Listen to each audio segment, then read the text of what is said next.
नमस्कार गाइस, जय माता दी। आज ये मेरी जेठानी जी हैं। ये देखो, अब आज हम खेतों में काम कर रहे हैं यहाँ पे। तो ये है सामने, ये देखो, ये लगा रहे हैं। ये है मंडल या मंडुआ, कुछ क्या बोलते हैं आपकी तरफ? हाँ, कोदरा। हाँ, कोदर भी बोलते हैं। तो ये लगा रहे हैं। देखो, ये पनीरी दी हुई थी इन्होंने इतनी। ये देखो कितनी कितनी बड़ी है, देखो ये पनीरी है ना जी। तो गाइस, ये एक दो खेतों में अगर लगा दिया जाए तो ये बहुत ही औषधीय पौधा है।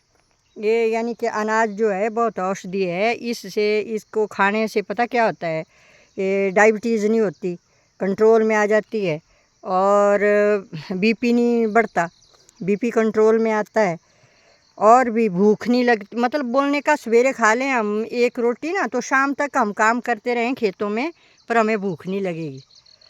तो आज हम खेतों में काम कर रहे थे, और मैंने पहले भी बोला है आपको कि मैं एक गांव की औरत हूँ और हम ऐसे ऐसे काम करते हैं गांव में। तो आजकल अभी धान नहीं लगाए हैं ना हमने, धानों की तो पनीरी दी हुई है। तो ये मंडल लगा रहे हैं, कोदरा लगा रहे हैं हम।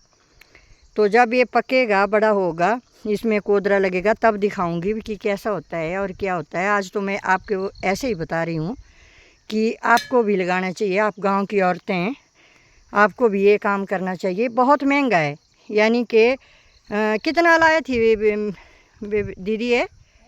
हाँ हाँ, 200 रुपये केजी मिला था ये मतलब ये वाला कोदरा। तो बहुत ही कीमती अनाज है। अगर बहुत सारा हो जाए हमारे पास तो हम अपनी आजीविका भी चला सकती हैं।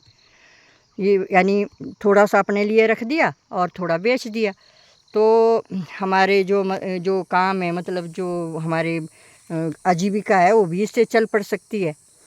और ये देखो, ये छोटा छोटा है अभी, और ये बड़ा है। अभी ये दीदी लगा रहे हैं ना, तो जब ये फूलेगा फलेगा तब मैं बताऊंगी आपको कि कैसे कैसे होता है और क्या क्या हम करते हैं, और कैसे इसका वो जो बीज यानी कि दाने हैं वो निकलते हैं, फिर उनको पिसाते हैं और फिर आटा बना करके फिर रोटी बनाते हैं।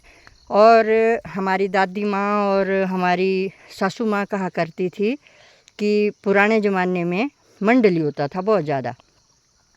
तो रोटियां बना करके, बहुत सारी रोटियां बना करके एक रस्सी में पिरो देते थे, बोलते थे वो। तो वो ये जो रोटियां होती हैं मंडल की या कोदरे की, ये कभी ख़राब नहीं होती। इनको रस्सी में पिरो करके आप रखे रखो।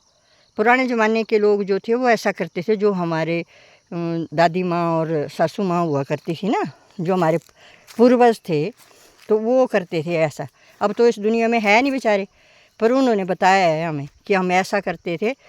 और साल, मतलब एक साल भर ख़राब नहीं होती थी। साल में कभी भी अगर हमारे से खाना नहीं बन पाता था तो हम वो एक रोटी ले करके उसको तवे पे गरम करके या चूल्हे में डाल के गरम करके और खा लेते थे, और ताज़ा हो जाता था। ये ऐसा अनाज है कि जब कभी भी इसे पकाया जाए, यानी तवे पे रखा जाए इसकी रोटियों को, या चूल्हे में डाल कर पकाया जाए, तो तरोताज़ा हो जाती है। तो इसलिए गाइस, हम गांव की औरतें हैं, हमें मेहनत करनी चाहिए थोड़ी बहुत। जैसे कि देखो, ये देखो, और मैं तो अभी ये कर रही हूँ ना, और हम साथ साथ में ऐसे ही कर रहे हैं। देखो ये हैं, ये कितनी मेहनती हैं, और देखो कैसे कैसे काम कर रहे हैं हम। ठीक है ना जी। तो ये भी मैंने एक आमदनी का साधन बता दिया आपको। एक तो बीमारियाँ दूर होंगी, दूसरा इसमें वो जो हमारे होते हैं ना, क्या बोलते हैं, अरबी की जो वो बनाए जाते हैं, बेड़वा बेबे है ना। हाँ, जो बेड़वा होती हैं वो भी बनती हैं इनमें, या फिर किसी और चीज़ की बना लो आप, दालों की बना लो, कुछ भी बना लो, बड़ी टेस्टी होती है। और खट्टे के साथ तो बहुत ही अच्छी लगती है।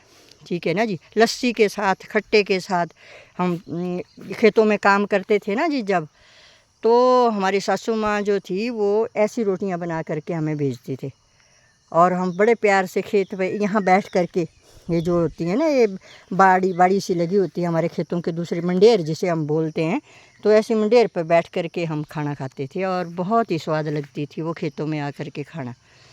तो इसलिए ऐसा है गाइस, मुझे पूर्ण विश्वास है आप भी गांव की औरतें हैं, आप भी मेहनत करेंगी और ऐसा अनाज, क्योंकि ये अनाज जो है लुप्त होता जा रहा है कि आजकल की लड़कियां मेहनत नहीं करती, वो फिर ये कहाँ से होगा, ये तो करना तो पड़ता है काम।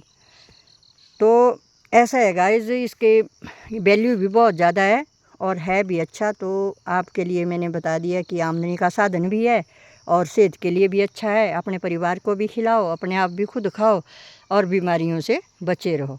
ठीक है गाइस, धन्यवाद। जय माता दी।